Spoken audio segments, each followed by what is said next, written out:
தரித்திரருக்கு சுவிசேஷம், திருச்சபைக்கு சத்தியம், இந்த ரெண்டு நோக்கங்களோடு மன்னமழை பெய்து கொண்டிருக்கிறது.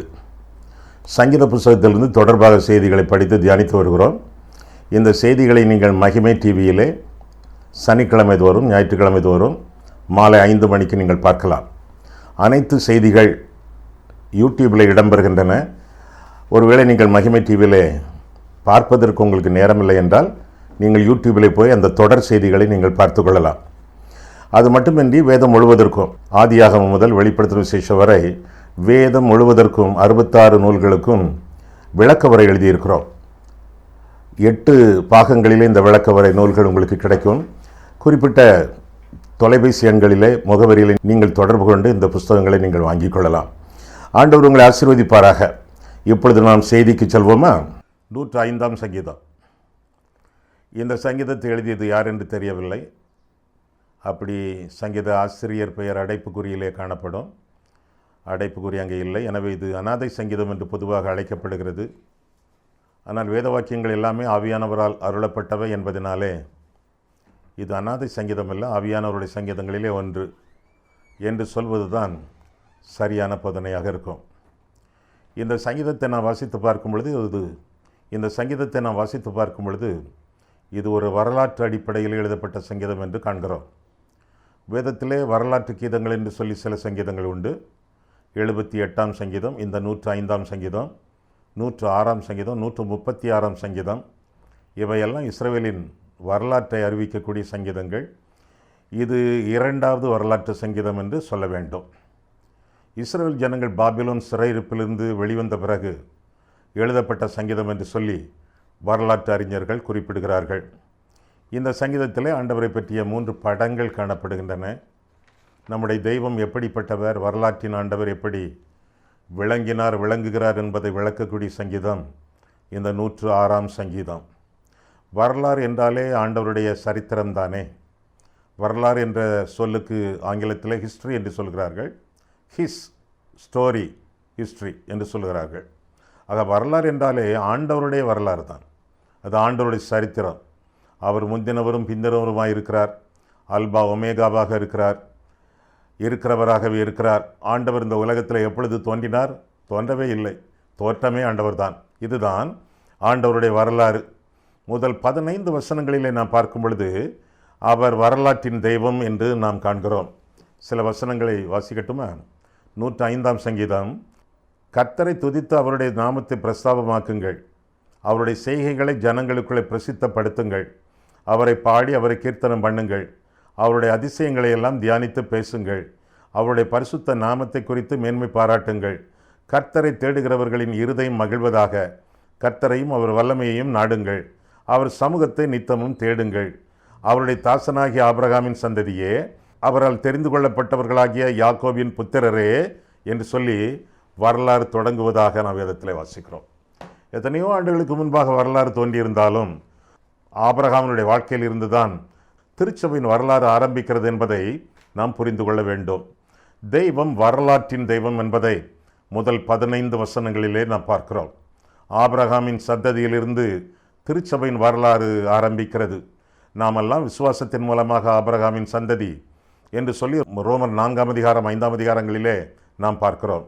நாம் ஆபிரகாமின் சந்ததி, நாம் யாக்கோபின் சந்ததி, நாம் யோசேப்பின் சந்ததி என்று சொல்லி வரலாற்றின் அடிப்படையில் விசுவாசத்தின் சந்ததியாக நாம் விளங்குவதாக வேதம் நமக்கு கற்றுக் கொடுக்கிறது. ஆண்டவர் வரலாற்றின் தெய்வம். அந்த வரலாற்றின் தெய்வம் எப்படிப்பட்டவர் என்று வேதத்தில் நாம் விளங்க பார்க்கும் பொழுது 8ஆம் 9ஆம் வசனங்களிலே பார்க்கிறோம். 8ஆம் வசனம், 1000 தலைமுறைக்கென்று அவர் கட்டளையிட்ட வாக்கையும், ஆபிரகாமோடு அவர் பண்ணின உடன்படிக்கையையும், அவர் ஈசாக்கு இட்ட ஆணையையும் என்றென்றைக்கும் நினைத்திருக்கிறார் என்று சொல்லி இன்னும் தொடர்ந்து 10ஆம் வசனம், அதை யாக்கோபுக்கு பிரமாணமாகவும் இஸ்ரவேலுக்கு நித்திய உடன்படிக்கையாகவும் உறுதிப்படுத்தி உங்கள் சுதந்திர பாகமான கானான் தேசத்தை உங்களுக்கு தருவேன் என்றார் என்று சொல்லி அந்த வரலாறு அப்படியாக தொடர்கிறது. ஆக அந்த வசனங்களில் நான் வாசிக்க கேட்டோம். முதலாவதாக அவர் உடன்படிக்கையின் தெய்வம். தெய்வம் தம்முடைய ஜனங்களாகிய இஸ்ரவேல் ஜனங்களோடு உடன்படிக்கை பண்ணினார் என்று சொல்லி வேதம் கற்றுக் கொடுக்கிறது. அவர்களுக்கு ஒரு இடத்தை ஆயத்தம் பண்ணினார். அவர்களிடத்தில் தாம் அவர்களுடைய தெய்வமாக அவர்களுக்கு வெளிப்படுத்தினார். அவர்களுக்கு வேண்டிய வாக்குத்தத்தங்களை கொடுத்தார். ஊழியக்காரர்களை அனுப்பினார். அவர்களுக்கு நியாயப்பிரமாணத்தை நியமித்தார், தீர்க்க தரிசனங்களை அருளி செய்தார். அவர் உடன்படிக்கையின் தெய்வம், உங்களை நான் காப்பேன் என்று சொல்லி ஆண்டவர் உடன்படிக்கை பண்ணினார். அவர்கள் தம்மோடு உடன்படிக்கை பண்ணிக்கொள்ள கேட்டுக்கொண்டார். உடன்படிக்கையில் தாம் உண்மையாக இருக்கப் போவதாகவும் அவர்களும் அவரிடத்தில் உண்மையாக இருக்க வேண்டும் என்று சொல்லி அவர்களை வேண்டிக் கொண்டதாக நாம் வேதத்தில் வாசிக்கிறோம். அவர் உடன்படிக்கையின் தெய்வம். அந்த உடன்படிக்கை காத்துக்கொள்ளும் பொழுது, அந்த உடன்படிக்கையை காத்துக்கொள்ளும் பொழுது நன்மை, அந்த உடன்படிக்கையை மீறும் பொழுது துன்பம். எனவே அந்த உடன்படிக்கையில் உறுதியாகவும் உண்மையாகவும் இருக்க வேண்டும் என்று சொல்லி தம்முடைய ஜனத்திற்கு கர்த்தர் கட்டளையிட்டதாக வேதத்திலே வாசிக்கிறோம். ஆக முதலாவதாக உடன்படிக்கையின் தெய்வம், இரண்டாவதாக அதை உறுதிப்படுத்தும் தெய்வம் என்று சொல்லி கூட 10ஆம் 11ஆம் வசனத்திலே வாசிக்கிறோம். உறுதிப்படுத்தும் தெய்வம், நிச்சயமாக நிலவரமாக அதை தெளிவாக ஏற்படுத்தக்கூடிய ஆண்டவராகிய தெய்வம் காணப்படுகிறார். உறுதி, அவருடைய வாக்கு தத்தத்திலே அவர் உண்மையுள்ளவர். அவருடைய வாக்கு தத்தத்திலே ஒன்றும் வீண்போகாது, ஒன்றும் தரையில் விழுந்து விடுகிறதில்லை. வானமும் பூமியும் ஒழிந்து போம், என் வார்த்தை, அதன் எழுத்து, அதன் உறுப்பு ஒன்றும் ஒழியாது என்று சொல்லி ஆண்டவர் திருவுளம் பற்றி இருக்கிறார். உறுதியாக காக்கக்கூடிய தெய்வம். ஒரு தடவை அவர் சொன்னால் போதும், நிலைபரமாக நித்தியமாக ஆண்டவர் அதை நிறைவேற்றுகிறார் என்று சொல்லி வேதம் கற்றுக் கொடுக்கிறது. அவர் சொல்லாகும், அவர் கட்டளையிட நிற்கும். உறுதிப்படுத்தக்கூடிய ஆண்டவர். முதலாவதாக உடன்படிக்கையின் தெய்வம், இரண்டாவதாக உறுதிப்படுத்தும் தெய்வம், மூன்றாவதாக உயர்த்துகிற தெய்வம் என்று சொல்லி கூட 12ஆம் 15ஆம் வசனங்களிலே பார்க்கிறோம். உயர்த்துகிற தெய்வம், தரையிலே இருக்கிறவனை, புழுதியிலே கிடக்கிறவனை ஆண்டவர் தூக்கி வைக்கக்கூடிய தெய்வம், உயர்த்துகிற ஆண்டவர் என்று சொல்லி வேதத்திலே வாசிக்கிறோம். சங்கிலிகளினால் கட்டப்பட்டு கிடந்த யோசேப்பை ஆண்டவர் உயர்த்தினார். அடிமை வேலை செய்து கொண்டிருந்த மொர்தெகாயை ஆண்டவர் உயர்த்தினார். ஆடுகளை மேய்த்து கொண்டிருந்த தாவீதை ஆண்டவர் உயர்த்தினார். அக்கிரமத்திலும் பாவத்திலும் மரித்து கிடந்த நம்மை தம்முடைய இரத்தத்தினால் ஆண்டவர் கழுவி சுத்திகரித்து பரிசுத்தப்படுத்தி நம்ம ராஜாக்களாக, ஆசாரியர்களாக ஏற்படுத்தினது மட்டுமல்லாமல் உன்னதங்களிலே ஆண்டவர் நம்மை உட்கார வைத்தார் என்று சொல்லியும் வேதத்திலே வாசிக்கிறோம். எபேசியர் 2ஆம் அதிகாரம் 7ஆம் வசனத்திலே வாசிக்கிறோம். உயர்த்தக்கூடிய தெய்வம். பூமியிலே நம்முடைய கால்கள் பதிந்திருந்தாலும் பரலோகத்தில் நம்முடைய கண்கள் பதிந்திருக்கத்தக்கதாக நம்மை உயர்த்தக்கூடிய தெய்வம் என்று சொல்லி வேதம் நமக்கு கற்றுக் கொடுக்கிறது. பரலோகத்தில் இருக்கக்கூடிய ஜீவ புஸ்தகத்திலே நம்முடைய பெயர் எழுதப்படத்தக்கதாக நம்மை உயர்த்தி இருக்கிறார் தெய்வம் என்று சொல்லி வேதம் நமக்கு கற்றுக் கொடுக்கிறது.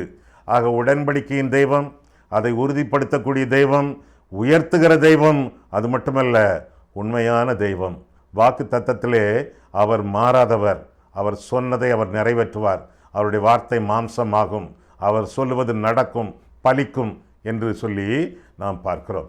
ஆண்டவருக்கு கொடுக்கப்பட்ட நாமங்களிலே ஒன்று ஆமேன். தெரியுமா உங்களுக்கு? ஆமேன் என்பது ஆண்டவருடைய பெயர். 2 கொரிந்தியர் 1ஆம் அதிகாரம் 20ஆம் வசனத்திலே பார்க்கிறோம். தேவனுடைய வாக்குத்தத்தங்கள் எல்லாம் இயேசு கிறிஸ்துவுக்குள் ஆம் என்றும் அவருக்குள் ஆமேன் என்றும் இருக்கிறது என்று சொல்லி வேதத்திலே வாசிக்கிறோம். ஆமேன் ஆண்டவருடைய பெயர்களிலே ஒன்று.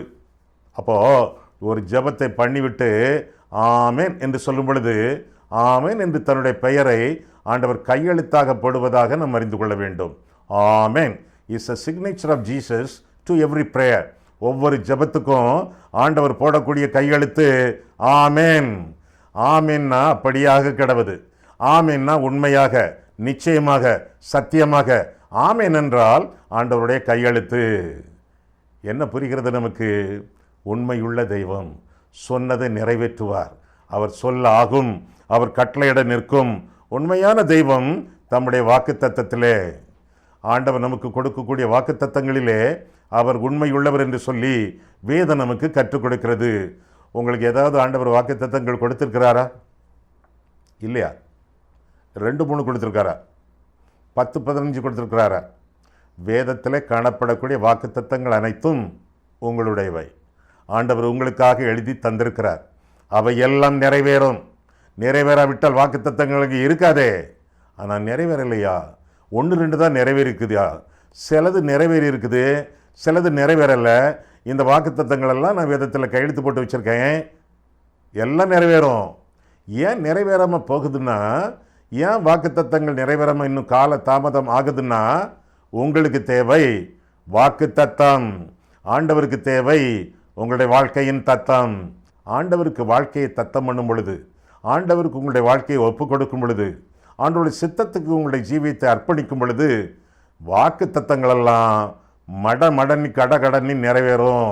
அவர் எப்பொழுது வாக்கு தத்தத்திலே நீடித்திருப்பதில்லை. கீழ்ப்படிய வாக்கு தத்தங்கள் நிறைவேறும். எனவே ஆண்டவர் கொடுத்திருக்கக்கூடிய வாக்கு தத்தங்கள், ஒவ்வொரு வாக்கு தத்தத்தையும் ஒவ்வொரு நிபந்தனை ஒட்டி கொண்டிருக்கும். அந்த நிபந்தனையை கண்டுபிடிச்சு அதை நிறைவேற்றுங்க. நிறைவேற்ற முடியலைன்னா ஆண்டவர்கிட்ட சொல்லுங்க, ஆண்டவரே இந்த வாக்கு தத்தத்திற்கு அடுத்த நிபந்தனையை நிறைவேற்ற எனக்கு மனம் தாரும், எனக்கு பலன் தாரும் என்று சொல்லி ஆண்டவருக்கு உங்களுடைய ஜீவியத்தை அர்ப்பணிப்பீர்கள் என்றால் இந்த வாக்கு தத்தங்கள் உங்களுடைய வாழ்க்கையிலே நிறைவேறும். நிறைவேறத்தக்கதாக ஆண்டவர் உங்களுக்கு உதவி செய்வார்.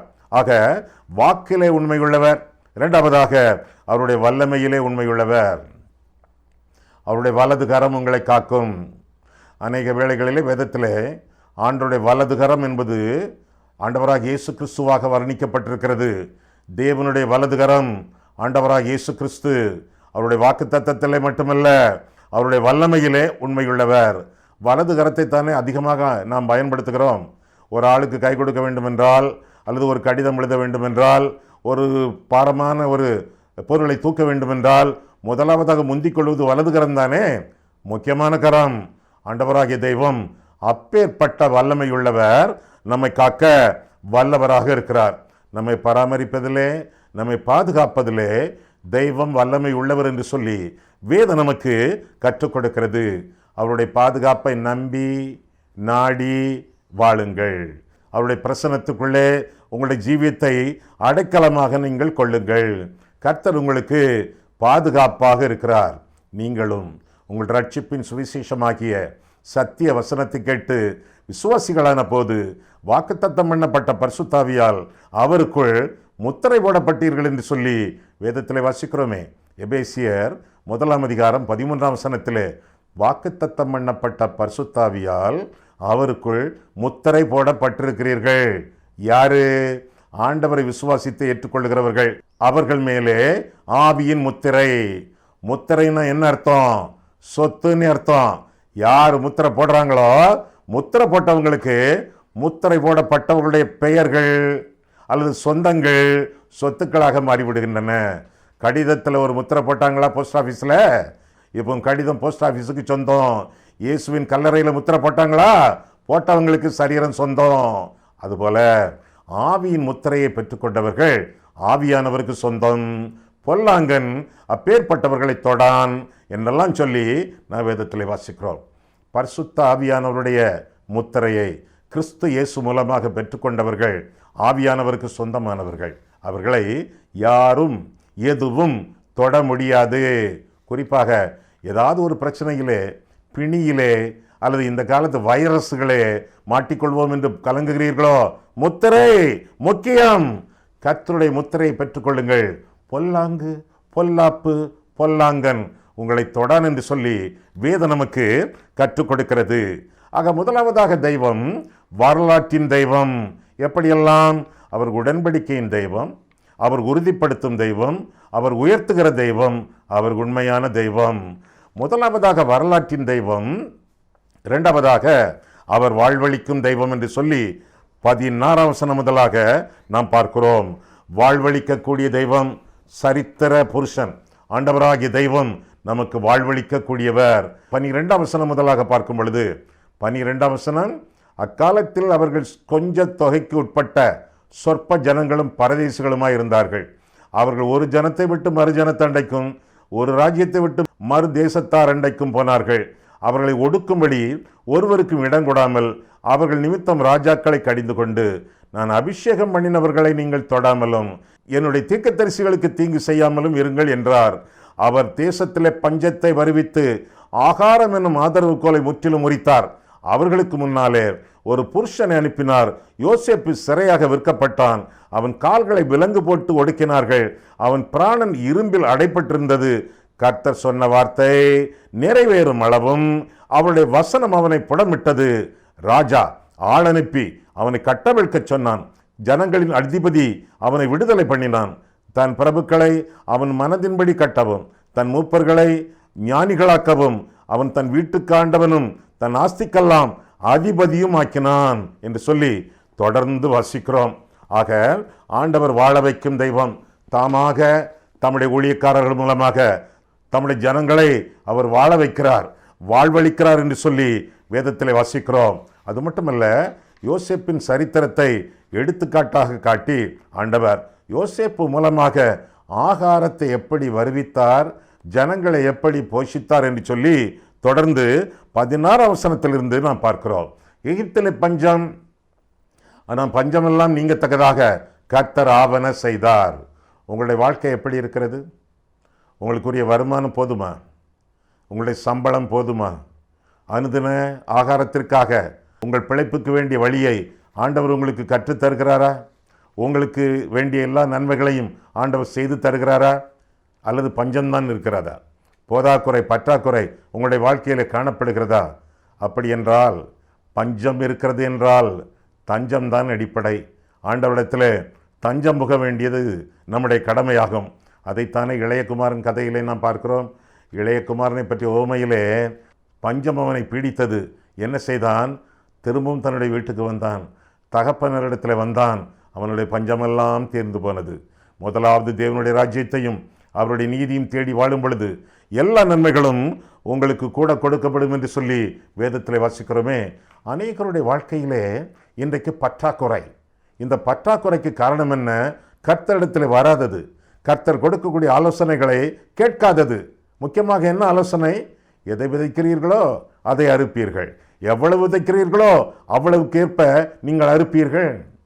ஆண்டவருக்கு எடுத்த காணிக்கைகளை ஆண்டவருக்கு கொடுத்து அவரை கனம் பண்ண வேண்டியது உங்களுடைய கடமை, என்னுடைய கடமை. 100க்கு 100 ஆண்டவர் தம்மை நமக்காக ஒப்பு கொடுத்தார். நம்முடைய 100க்கு 100ஐ ஆண்டவருக்கு ஒப்பு கொடுக்க வேண்டும். நம்முடைய கொடுத்தல், நம்முடைய காணிக்கை, நம்முடைய தியாகம் எப்படி இருக்க வேண்டும்? 100க்கு 100. ஒருவன் என்னை பின்பற்ற விரும்பினால் அவன் தன்னைத்தான் வெறுத்து தன் சிலுவை எடுத்துக்கொண்டு 100க்கு 100 என்னை பின்பற்ற கடவன் என்று ஆண்டவர் சொன்னார். 100க்கு 100 தசம பாகம் கொடுக்கிறீர்களா? அது ஆரம்பம், அது மினிமம், அது சாதாரணம். ஒரு வாழ்க்கையில் காணிக்கை என்பது, தசம பாகம் என்பது ஆரம்பம்தான். ஆனால் 100க்கு 100 நமக்கு உண்டான எல்லாவற்றையும் கர்த்தர் நமக்கு தந்த, அவருக்கு சொந்தமான எல்லாவற்றையும் ஆண்டவருக்கு ஒப்பு கொடுத்து வாழ வேண்டும். ஆண்டவரே, பூமியும் அது நிறைவும் உலகமும் என்னுடைய எல்லாவற்றையும் உமக்கு ஒப்புக் கொடுக்கிறேன். நீர் அனுமதிப்பது மட்டும், நீர் அனுமதிப்பதை மட்டும் என்னுடைய வாழ்க்கையில் அனுபவிப்பேன் என்று சொல்லி எல்லாவற்றையும் அனைத்தும் கிறிஸ்துவுக்கே, அனைத்தும் கிறிஸ்துவுக்கே என்று சொல்லி ஆண்டவருக்கு ஒப்பு கொடுத்து வாழும் பொழுது பஞ்சம் தீரும், ஆசீர்வாதம் பெருகும். ஆண்டவர் பஞ்சத்தை நீக்குகிறார், பிராணனை காக்கிறார் என்று சொல்லி கூட 17, 20 வசனங்களிலே நாம் பார்க்கிறோம். பிராணனை காக்கிறார். யோசேப்பு சிறைச்சாலையிலே அடைப்பட்டு கிடக்கிறான், சங்கிலிகளினாலே கட்டப்பட்டவன். அவன் பிராணனை கர்த்தர் காத்தார். சிறையிலேயே அப்படியே பல வருஷங்கள் இருந்துவிடக்கூடிய அளவிலே அடைத்து போடவில்லை ஆண்டவர். ஆண்டவர் அவனை விடுவித்தார், உயர்த்தினார் என்று சொல்லி வேதத்திலே வாசிக்கிறோம். பிராணனை ஆண்டவர் அழிவுக்கு மீட்டு காக்கிறார் என்று சொல்லி 103ஆம் சங்கீதம் 3ஆம் வசனத்திலிருந்தும் நாம் படிக்கிறோம். பஞ்சத்திலிருந்து காக்கிறார், பிராணனை காக்கிறார், பதவியை உயர்த்துகிறார். நம்முடைய நிலைமை என்ன நிலைமை? ஒரு காலத்தில் நாம் எப்படி இருந்தோம், எப்படி வாழ்ந்தோம், நம்முடைய குடும்பத்தின் தராதரம் என்ன, நம்முடைய வீடு எப்படிப்பட்டதா இருந்தது, என்ன சாப்பாட்டை சாப்பிட்டோம் 50 வருஷத்துக்கு முன்பாக, 70 வருஷத்துக்கு முன்பாக, இப்பொழுது எப்படி இருக்கிறோம்? உயர்த்துகிற ஆண்டவர் நல்ல படிப்பை தந்தார், பணத்தை தந்தார், பதவியை தந்தார், படைகளை தந்தார், அக்கம் பக்கத்திலே ஆதரவுகளை நிறைய பெருக பண்ணினார், உயர்த்தினார். ஆண்டவர் உன்னதங்களிலே நம்மை உட்கார வைக்கக்கூடிய அளவிலே கர்த்தர் நம்மை உயர்த்துகிறார். எல்லா நன்மைகளை ஆண்டவர் நமக்கு தந்திருக்கிறார். ஆராதனை உண்டு, ஆலயம் உண்டு, ஆயர்கள் உண்டு, பரிசுத்த வேதாகமம் உண்டு, பணிவிடைகள் உண்டு. ஆண்டவர் நம்முடைய சம்பத்தை உயர்த்தினார், குடும்பத்தின் தரத்தை உயர்த்தினார், வேலையை, வருமானத்தை உயர்த்தினார். ஆடுகளை மேய்த்து கொண்டிருந்த தாவீது ஆண்டவர் உயர்த்தினார். சிறைச்சாலையில் அடைபட்டு கிடந்த யோசேப்பு ஆண்டவர் உயர்த்தினார். அடிமையாக வேலை செய்த மொர்தெகாய், எஸ்தர் ஆண்டவர் உயர்த்தினார். உங்களையும் உயர்த்தி இருக்கிறார், உங்களையும் உயர்த்துவார். உயர்த்தக்கூடிய தெய்வம், கண்மலையிலே நம்மை தூக்கி வைக்கக்கூடிய கர்த்தர், நம்மை உயர்த்தி அழகு பார்ப்பது ஆண்டவருக்கு இஷ்டம், ஆண்டவருடைய சித்தம். உயர்த்துகிற ஆண்டவர் உயர்த்தி இருக்கிறாரே, எவ்வளவு நன்றி செலுத்தி இருக்கிறீர்கள். முதலாவதாக பஞ்சத்திலிருந்து காத்தவர், இரண்டாவதாக பிராணனையே காத்தவர், பதவியை உயர்த்தினவர், உயர்த்துகிறவர், பலுக பண்ணுகிறார். 24 வசனத்தை பார்க்கும் பொழுது பலுக பண்ணுகிறார் என்று சொல்லி வேதத்தில் வாசிக்கிறோம். தனியாக இருந்தோம், வீடு வாசல் மனைவி பிள்ளைகள், ஆண்டவர் பலுக பண்ணுகிறார், சந்ததியை பெருக பண்ணுகிறார் என்று சொல்லி வேதம் நமக்கு கற்றுக் கொடுக்கிறது. அது மட்டுமல்ல, 24, 37 வசனங்களில் வாசிக்கும் பொழுது பலவான்களாக்கினார். ஒரு பலனும் இல்லை, ஒன்றுக்குமே நாம் லாயக்கில்லை, ஒரு சுக்கும் இல்லை, ஒன்றும் இல்லை. ஆனால் என்னை பலப்படுத்துகிற கிறிஸ்துவினாலே எல்லாவற்றையும் செய்ய எனக்கு பலன் உண்டு என்று சொல்லி பவுல் சொல்லுகிறானே, அதே போல ஆண்டவருக்கு சித்தமான எல்லா காரியங்களையும், ஆண்டவருக்கு மகிமையையும் ஆண்டவருக்கு மகிழ்ச்சியும் கொடுக்கக்கூடிய எல்லா காரியங்களையும் செய்ய ஆண்டவர் நம்மை வல்லவர்களாக்குகிறார். அவருடைய சித்தத்திற்கு நேராக நாம் ஒத்துழைத்தால் போதும், கீழ்ப்படிந்தால் போதும், பெரிய காரியங்களை ஆண்டவர் கிருபையினாலே ஆண்டவருக்கு மகிமையாக நாம் செய்வோம். என்னை விசுவாசிக்கிறவன் எனக்கும் இஞ்சிய காரியங்களை செய்வான் என்று சொல்லி ஆண்டவர் சொன்னாரே, அதே போல பெரிய காரியங்களை நாம் செய்வோம். யார் அந்த மோசே, யார் அந்த ஆரோன்? அடிமைகள் தானே. அவர்களை எல்லாம் ஆண்டவர் அழைத்து பெரிய ஸ்தானாபதிகளாக மாற்றி, மெய்ப்பர்களாக மாற்றி, தலைவர்களாக மாற்றி, பரிசுத்தவான்களாக மாற்றி பெரிய காரியங்களை ஆண்டவர் செய்தாரே. நம்மையும் ஆண்டவர் பெரியவர்களாக மாற்றுவார், பயன்படுத்துவார். நம்முடைய பெருமைக்காக அல்ல, அவருடைய மகிமைக்காக ஆண்டவர் நம்மை தெரிந்து கொண்டார். நமக்கு வேண்டிய எல்லாவற்றையும் செய்வார். எப்படி? ஆரோன் மோசே மூலமாக அற்புதங்களை, அடையாளங்களை செய்து ஆண்டவர் பயன்படுத்தினாரோ. 26 வசனம் முதல் 36 வசனம் வரை இப்படி பார்க்கிறோம். அதே ஆண்டவர் நம்மையும் பயன்படுத்த வல்லவராய் இருக்கிறார். விதமான தேவனுடைய உண்மைத்தன்மையை, செயலாற்றுதலை, கிருபையை, இரக்கத்தை புரிந்து கொண்ட நாம் என்ன செய்ய வேண்டும்? இதையெல்லாம் மற்றவர்களுக்கு சொல்ல வேண்டும் என்று சொல்லி 1 வசனத்தில் நான் வாசிக்கிறோம். 1 வசனத்தின்படி கர்த்தருடைய கிரியைகளை மற்றவர்களுக்கு அறிவியுங்கள், பிரசித்தப்படுத்துங்கள், பிரஸ்தாபப்படுத்துங்கள் என்று சொல்லி ஆண்டவர் திருவுளம் பெற்றுகிறார். முதலாவதாக சொல்லுங்கள். 4 வசனத்திலே சார்ந்திருங்கள், கர்த்தரையே சார்ந்திருங்கள். உங்கள் சுய புக்தி, சுய சக்தி, சுய கத்தி இதையெல்லாம் சார்ந்திருக்காமல் பக்தி, ஆண்டவர் பெயரிலே வைத்திருக்கக்கூடிய பக்தியை நீங்கள் சார்ந்திருங்கள். அவரால் அன்றி ஒன்றுமே செய்ய முடியாது என்று கருதி ஆண்டவருடைய சித்தத்திற்கு உங்களுடைய ஜீவியத்தை ஒப்புவிடுங்கள். அவரையே சார்ந்திருங்கள். உலகத்திலேயே யாரையோ எதையோ நீங்கள் சார்ந்திருந்தால், குறிப்பாக உங்களுடைய பணத்தை, பொருளை சார்ந்திருந்தால், நீங்கள் புல்லிலை சாய்ந்திருப்பது போல காணப்படுவீர்கள், சீக்கிரமாக விழுந்து போவீர்கள். கர்த்தரே சார்ந்திருங்கள். அவரை அண்டிக் கொள்ளுகிறவர்கள் பாக்கியவான்கள், அவர்கள் அண்டிக் கொள்ளுகிறவர்கள் செழித்திருப்பார்கள் என்று சொல்லி வேதத்திலே வாசிக்கிறோம். அவரை சார்ந்திருங்கள். இரண்டாவதாக, கர்த்தருடைய கிருபையினாலே, அவருடைய நாமத்தினாலே விசுவாசத்தோடு அவருடைய காரியங்களை, அவருடைய சித்தத்திற்கு அடுத்த காரியங்களை செயல்படுத்துங்கள். அவருடைய சித்தத்தை செய்யுங்கள், கீழ்ப்படியுங்கள் என்று சொல்லி 44, 45 வசனங்களிலே நாம் பார்க்கிறோம். ஆக இவ்விதமாக ஆண்டவர் தம்மை தாமே நமக்கு வெளிப்படுத்தி இருக்கிறாரே. வரலாற்றின் தெய்வம், வாழ்வழிக்கும் தெய்வம்.